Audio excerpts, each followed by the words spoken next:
Shalom les amis, que Dieu vous bénisse, que la paix et la grâce de notre Seigneur et Sauveur Jésus-Christ demeurent sur vous. Aujourd'hui, nous allons parler de la crucifixion du Seigneur Jésus. La question est la suivante. Le Seigneur Jésus-Christ a-t-il été crucifié, oui ou non? Alors, dans cette vidéo, nous allons voir premièrement le point de vue de la Bible à ce sujet.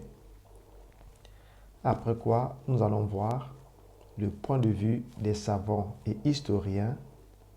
Et enfin, nous allons voir le point de vue de l'islam. Alors, quand nous lisons la Bible, Jésus a bel et bien parlé de sa mort. Nous voyons quelques passages. Par exemple, dans Marc chapitre 9, le verset 31, il est écrit « Car il enseignait ses disciples, et il leur dit, le Fils de l'homme sera livré entre les mains des hommes. Ils le feront mourir, et 3 jours après qu'il aura été mis à mort, il ressuscitera. » Nous pouvons aussi lire Matthieu chapitre 17, le verset 22. Pendant qu'ils parcouraient la Galilée, Jésus leur dit, le Fils de l'homme doit être livré entre les mains des hommes.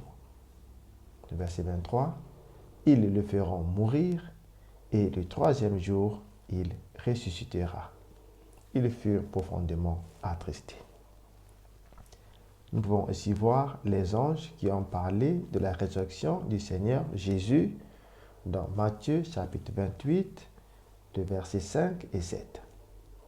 Mais l'ange prit la parole et dit aux femmes, pour vous, ne craignez pas, car je sais que vous cherchez Jésus qui a été crucifié. Il n'est point ici, il est ressuscité, comme il l'avait dit. Venez, voyez le lieu où il était couché, et allez promptement dire à ses disciples qu'il est ressuscité des morts. Et voici, il vous précède en Galilée. C'est là que vous le verrez. Voici, je vous l'ai dit. Alors, les disciples ont aussi annoncé la résurrection de Jésus. Nous pouvons lire dans Actes chapitre 4, le verset 3. Les apôtres rendaient avec beaucoup de force témoignage de la résurrection du Seigneur Jésus. Et une grande grâce reposait sur eux tous. Donc, la Bible dit que Jésus était bel et bien mort. Nous pouvons lire dans Marc chapitre 15, le verset 37, « Mais Jésus, ayant poussé un grand cri, expira. » On peut aussi lire Jean chapitre 19, le verset 30, « Quand Jésus eut pris le vinaigre, il dit, « Tout est accompli. » Et baissant la tête, il rendit l'esprit. Donc, selon la Bible, nous voyons que Jésus est bel et bien mort par crucifixion et il a été ressuscité 3 jours plus tard. Alors, que disent les savants et les historiens qui ont fait des études, des recherches dans ce domaine? Nous avons ici un athée et savant du Nouveau Testament. Il s'appelle Gerd Ludemann. Il n'est ni chrétien ni musulman, mais il a fait des recherches sur le Nouveau Testament. Écoutons ce qu'il dit. Jesus' death as a consequence of crucifixion is indisputable. La mort de Jésus comme conséquence de la crucifixion est indiscutable. On peut voir aussi le savant juif appelé Pinchas Lapide qui dit Jesus' death by crucifixion is historically certain. La mort de Jésus par crucifixion est historiquement certaine. On peut aussi voir ce que dit un athée historien qu'on appelle Bart Ehrman. Et ce monsieur est beaucoup cité par les musulmans parce que ce monsieur rejette le Nouveau Testament. les musulmans le prennent beaucoup en exemple, mais quand il s'agit de la résurrection, ou du mieux de la crucifixion de Jésus-Christ, écoutez ce qu'il dit. One of the most certain facts of history, l'un des faits les plus certains de l'histoire, is that Jesus was crucified on the orders of a Roman prophet of Judea, Pontius Pilate, est que le Seigneur Jésus a été crucifié sous les ordres du préfet de la Judée, Ponce Pilate. Donc, c'est un athée et un historien. Donc, comme nous venons de voir, il y a des athées, des historiens, des savants qui disent que la mort de Jésus par crucifixion est un fait historique. Alors, voyons maintenant le point de vue de l'islam. Qu'est-ce que l'islam dit concernant la crucifixion, la mort de Jésus? Dans la sourate 4, ayat 157, il est dit ceci. Et à cause de leurs paroles, nous avons vraiment tué le Christ Jésus, fils de Marie, le messager de Dieu.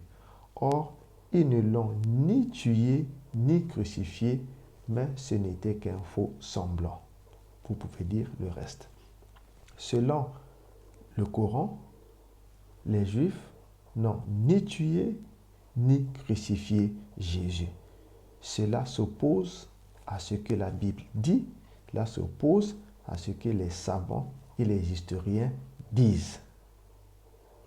Alors, qui était alors sur la croix selon l'islam? Puisque selon l'islam, ils n'ont ni tué ni crucifié le Christ Jésus, fils de Marie. Quand on pose cette question aux musulmans, ils nous disent que Jésus a été changé et c'était une autre personne qui avait pris sa place. Cela pose beaucoup de questions. Qui a pris la place de Jésus à la croix? Certains musulmans disent que c'est Judas, d'autres disent que c'est Simon, Simon de Cyrène, celui qui avait transporté la croix de Jésus. Enfin, d'autres musulmans disent qu'ils ne savent pas. Sur un point aussi important, comment le Coran est incapable de nous dire qui est ce qui a pris la place de Jésus à la croix. Deuxièmement, Allah a-t-il trompé tout le monde? Puisque ce n'était pas Jésus, les disciples qui étaient là ont vu Jésus à la croix, mais c'était une autre personne en réalité, puisque Allah avait fait un faux semblant. Même la mère de Jésus qui était le jour de la crucifixion n'a pas pu reconnaître que ce n'était pas son fils, puisque Allah avait changé Jésus. Alors Allah est un trompeur. Allah a trompé tout le monde. Comme nous l'avons vu tout à l'heure dans Actes chapitre 4, que les disciples, après la résurrection de Jésus, sont allés annoncer ce message. C'est comme cela que le christianisme a commencé, avec la résurrection du Seigneur Jésus. C'est Allah qui a trompé les disciples qui ont cru que c'était Jésus qui était mort et ressuscité. Or, en réalité, ce n'était pas Jésus, c'était une autre personne dont Allah ne dit pas le nom. Donc, c'est à cause de Allah que le christianisme aujourd'hui existe. Parce qu'il a trompé tout le monde, pensant que c'était Jésus qui est mort. Il est ressuscité plus tard. Et donc, le mouvement du christianisme a commencé. Ça, c'est une confusion totale dans l'islam. Je vais lire encore deux passages dans le Coran. Dans la sourate 3, ayat 55, il est dit, quand Dieu dit, ô Jésus, je suis celui qui me fait à ta vie, qui t'élève vers moi. Dans ce passage, le verbe élever ici, c'est un mot arabe qu'on appelle mutawafi. et ce mot fait référence à la mort. Donc Allah dit encore dans le Coran que Jésus devait véritablement mourir et que Allah devait l'élever vers lui. On peut aussi lire la sourate 5, ayat 117, où il est dit « Je ne leur ai dit que ce que tu m'as commandé. Adorez Dieu, mon Seigneur et votre Seigneur. Et j'ai été pour eux un témoin, aussi longtemps que j'ai été parmi eux. Et lorsque tu m'as fait mourir, alors c'est Jésus qui parle, lorsque tu m'as fait mourir, c'est toi qui fus leur observateur. Tu es sur toute chose témoin. » Mais ici, le Coran dit clairement que Jésus devait mourir. Mais quand est-ce que Jésus est mort? Puisque selon les musulmans, la personne qui était sur la croix, ce n'était pas Jésus, c'était un faux semblant. Allah a mis une autre personne. Or, ces passages montrent bien que Jésus devait mourir et Allah devait le prendre auprès de lui. À quel moment Jésus est mort s'il n'est pas mort à la croix? Ça, c'est des questions que les musulmans n'ont pas des réponses claires. Je vais lire un autre passage pour montrer la confusion dans l'islam concernant le sujet de la crucifixion et de la résurrection de Jésus. Dans la sourate 19, ayat 33, il est dit ceci. Que la paix soit sur moi le jour où je naquis, le jour où je mourrai et le jour où je serai ressuscité vivant. Dans cette sourate, c'est Jésus qui parle. Jésus dit, la paix soit sur moi le jour où je naquis, le jour où je mourrai et le jour où je serai ressuscité vivant. Donc Jésus dit lui-même qu'il va mourir et il sera ressuscité. Si on pose la question aux musulmans, quand est-ce que Jésus est mort et ressuscité? La réponse est la suivante, que Jésus va mourir lorsqu'il reviendra à la fin des temps et c'est en ce moment-là qu'il sera aussi ressuscité. Or, le Coran ne donne aucun verset qui dit clairement que Jésus va retourner à la fin des temps et qu'il va mourir. Donc, pour nous les chrétiens, quand nous lisons la sourate 19, ayat 33, ça parle bel et bien de la naissance, de la mort et de la résurrection de Jésus-Christ qui a déjà eu lieu et non un événement qui va se passer dans le futur. Puisque le Coran ne donne aucun passage clair qui dit que Jésus va retourner et c'est en ce moment-là qu'il va mourir et ressusciter. Alors, Jésus est bel et bien mort à la croix et il est ressuscité.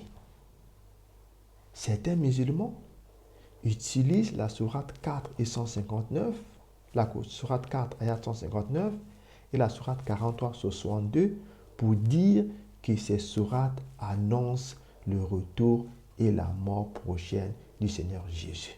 La question est la suivante. Est-ce que ces passages du Coran parlent clairement du retour de Jésus? La réponse est non. Donc, voici bien aimé, les musulmans ne veulent pas accepter que Jésus est mort à la croix et qu'il est ressuscité. Alors que le Coran dit clairement qu'il est mort et que Allah va l'élever vers lui. Alors, je suis tombé sur une vidéo d'un musulman, c'est un cheikh, il s'appelle Imran Hussein. Je vais vous laisser écouter ce que ce cheikh dit. Très important. Il parle en anglais, faites très attention, il parle calmement et posément. Mais en résumé, il dit ceci. Ceux qui disent que Allah a substitué Jésus en une autre personne répondront devant Allah un jour. C'est-à-dire, ce cheikh dit que la théorie de la substitution, qui dit que ce n'est pas Jésus qui est mort à la croix, et que Allah a changé Jésus en mettant une autre personne, ces gens devront répondre de cette théorie devant Allah un jour. Parce que ce n'est pas vrai. Deuxièmement, il dit, cette théorie de la substitution doit être rejetée. Parce que, enfin, numéro 3, cette théorie fait de Allah un Dieu injuste. Pourquoi Allah va prendre une personne autre et la laisser être crucifiée à la place de Jésus?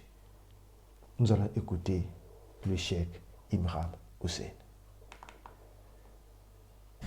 That Allah, wa na'udhu billah min hadha, caused someone else to assume the appearance of Jesus, Nabi Isa alayhi salam.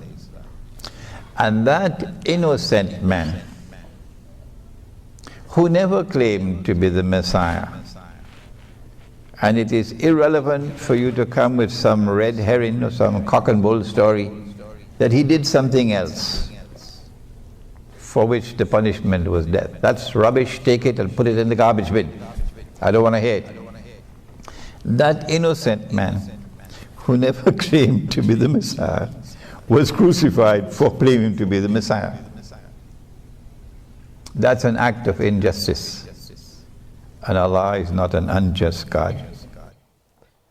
Voilà, le cheikh dit clairement, si c'était une autre personne, comme le déclare certains musulmans, qui a pris la place de Jésus, cette théorie fait de Allah un Dieu injuste. Cette théorie doit être rejetée selon le cheikh.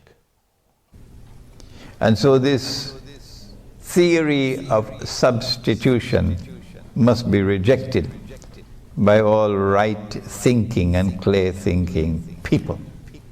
And we want to reject it one more time, unqualified rejection of this nonsense, this act of injustice on the part of Allah subhanahu wa ta'ala, to cause an innocent man, innocent of ever having claimed to be the Messiah, to assume the appearance of the Messiah, and then to be crucified.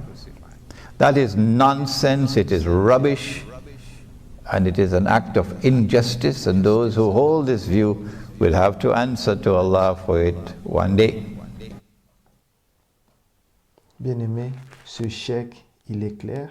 Ceux qui disent que Allah a pris une autre personne et l'a mise à la croix à la place de Jésus, ces gens répondront de cela un jour devant Allah. Parce que cela fait de Allah un Dieu injuste.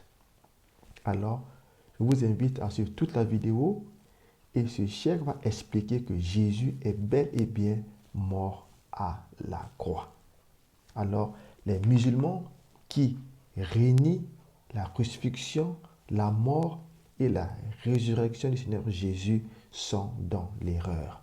Jésus-Christ est réellement mort et ressuscité.